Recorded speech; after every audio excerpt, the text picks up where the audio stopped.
বড়লোক ঘরে ছোট বউ সিরিয়ালের 147তম পর্ব নিয়ে চলে এসেছে। ভিডিওতে লাইক দিয়ে দেখতে থাকুন। আমরা দেখব অর্জুন বর সেজে রেডি হচ্ছে আর অহনার কথা ভাবছে। তখন বৌদিরা অর্জুনের ঘরে আসে। তখন চারুলতা বৌদি বলছে, কিয়া বাত হে ছোটু, আজ তো তোমাকে খুব সুন্দর লাগছে। তখনই পারমিতা বৌদি বলছে, জানো অর্জুন ভাইয়া, মহল্লার লোক কি জিজ্ঞাসা করছে, বলছে যে কোন বাড়িতে বিয়ে ঠিক হয়েছে, যে মহল্লার একটাও লোক বরযাত্রীতে যেতে পারবে না, আর তো বাড়ির লোক বাড়িতেই থাকবে, কেউ যাবে না বিয়ে বাড়িতে কি। তখন অর্জুন চুপ করে থাকে। সেই সময় দুর্গা দেবী এসে রেগে বলছে, খুব বেশি বলছো তুমি, এই বিয়ে ছোট ঠিক করেনি, আমি ঠিক করেছি। এর জন্য যা বলার আমাকে বলো, ছোটুকে কিছু বলে লাভ নেই। আর কি কি অভিযোগ দিচ্ছ আমার উপর বলে দাও সাফ সাফ। তখন চারুলতা বলছে, আমরা তোমার উপর অভিযোগ দিচ্ছি না মা, আমরা তো শুধু ছোটুর সাথে কথা বলছি, ও তো আমাদের ছোট, তাই না। তখন দুর্গা দেবী বলছে, আমি দেখেছি বড় বউ, যখন থেকে ছোটুর বিয়ে ঠিক হয়েছে তখন থেকে তোমরা জ্বলে রাগ হচ্ছ।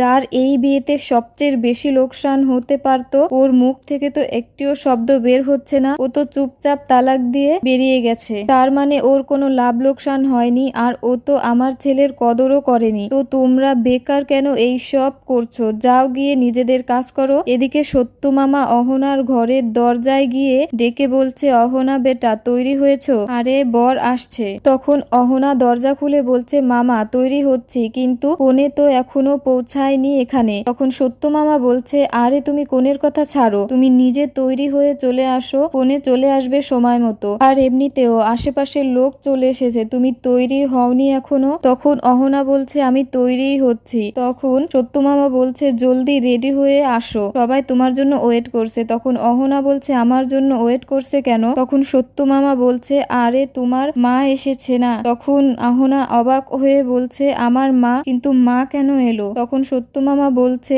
জানি না, কিভাবে জানলো ছোটুর এই বাড়ি থেকে দ্বিতীয় বিয়ে হচ্ছে, তাই মনে করেছে তুমি ভেঙে পড়বে, তাই হয়তো এর জন্য এসেছে। সেই সময় অহনা বলছে, মামা তুমি মাকে বলে দাও যে আমি একদম ভেঙে পড়িনি। তখন সত্য মামা বলছে, তোমাকে গিয়ে বলতে হবে, আমি যদি গিয়ে বলি আমার কথা মানবে, তাড়াতাড়ি রেডি হয়ে চলে আসো। তখন অহনা দরজা আটকিয়ে কান্না করছে। অন্যদিকে দুর্গা দেবী ডেকে বলছে, টুকুন তৈরি হয়েছিস তুই, কোথায়। তখন টুকুন রেডি হয়ে বরের মুকুট নিয়ে এসে বলছে, হ্যাঁ বড় মা। তখন অর্জুন রেডি হয়ে নিচে নেমে আসে সবার সামনে। তখন টুকুন বলছে, আরে বাহ মেরি ভাই, আজ তোমাকে খুব স্মার্ট লাগছে। আমি সত্য বলবো ছোট, এইবার তোকে আগের বার থেকে বেশি স্মার্ট লাগছে। চারুলতা বলছে, কি হয়েছে ছোট, আজ তো তুমি কিছুই বলছো না। তখনই পিসিমা এসে বলছে, তোমরা এমন ব্যবহার কেন করছো, যেন ও কাউকে বিয়ে না খুন করতে যাচ্ছে। ছোটু, আমার মনে হচ্ছে মেয়েটা খুব ভালো হবে তোর জন্য। তখন ওই দুর্গা দেবী বলছে, খুঁজেও এমন মেয়ে মিলবে না, খুব সুশীল, খুব বুদ্ধিমান, আর মন একদম সোনার মতো। তখন চারুলতা বলছে,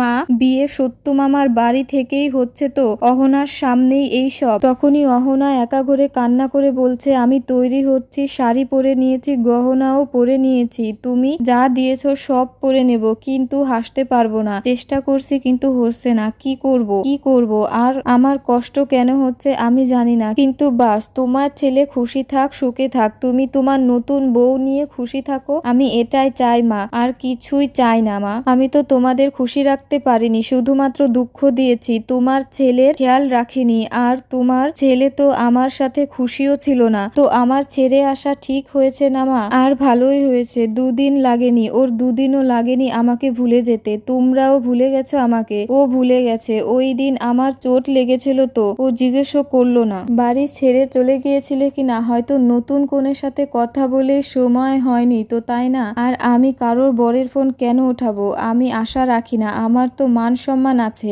ওদিকে দুর্গা দেবী রেগে বউদের বলছে, ও নিজে গেছে ওখানে থাকতে, তো জিম্মিদারি ও নেবে নিজের, যে ও ওখানে থাকবে কি থাকবে না, আর ওর জন্য কি আমার ছেলে বিয়ে করবে না। সেই সময় টুকুন বলছে, বড় মা আমাদের দেরি হয়ে যাচ্ছে, যেতে হবে। তখন দুর্গা দেবী বলছে, হ্যাঁ হ্যাঁ। সেই সময় টুকুন অর্জুনকে বলছে, ছোট ছোটু, এই বাড়ি মন খারাপ করে দাঁড়িয়ে আসিস কেন? মন লাগছে না যাওয়ার জন্য? বড় মা, ওর মুখ দেখে লাগছে না যে ওর ইচ্ছা নেই যাওয়ার? তখন অর্জুন বলছে, আমার ইচ্ছা হোক বা না হোক কি যায় আসে, আমার বিয়ে আমার মা ঠিক করেছে, মা ওয়াদা করেছে ওনাদের কাছে, আমি এটা বলবো না যে তোমার ওয়াদা ভাঙো। তখন দুর্গা দেবী বলছে, যদি আমার কথা ফেরত নেই তো তুই বিয়ে করবি না? কি হয়েছে? এদিকে অহনা রেডি হয়ে একা কান্না করে বলছে, খুশি থাকো অর্জুন, খুব খুশি থাকবে। চেষ্টা করছি যে আমার চোখে জল না আসুক, চোখের জলের কারণে কোনো গড়বড় না হয়ে যায়। আমি আর দরজা বন্ধ করে থাকতে পারবো না, আমি কাউকে দেখাতে পারবো না আমি তোমার জন্য কষ্ট পাচ্ছি, ছটফট করছি। আমি কষ্ট